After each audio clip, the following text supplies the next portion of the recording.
ఎందుకంటే అక్కడ మనం తెలిసి ఫిషింగ్ హార్బర్లో చాలా డ్యామేజ్ అయింది. మేము చూసామన్నమాట.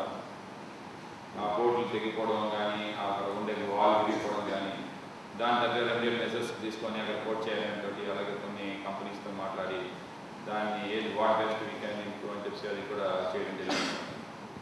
దానివల్ల ఏంటంటే అక్కడ అవుట్ ఆఫ్ కంట్రోల్ అందరూ తెలిసిందే ఒక 63 బోట్స్ ఉండిపోవడం అండ్ పైన ఉన్న బోట్లు కూడా చాలా డ్యామేజ్ అవ్వడం and number of fibre boats ఏమో మొక్కలు చిన్న చిన్న మొక్కలు అయిపోవడం, మోటార్లు కిందకి వెళ్ళిపోవడం పోయాయి, నెక్స్ట్ పోయాయి, lot of damages taken place అన్నమాట.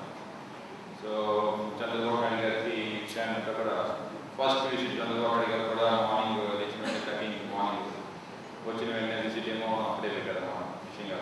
సో ఇది అసెస్ చేయగలిగారు, చాలా జరిగింది.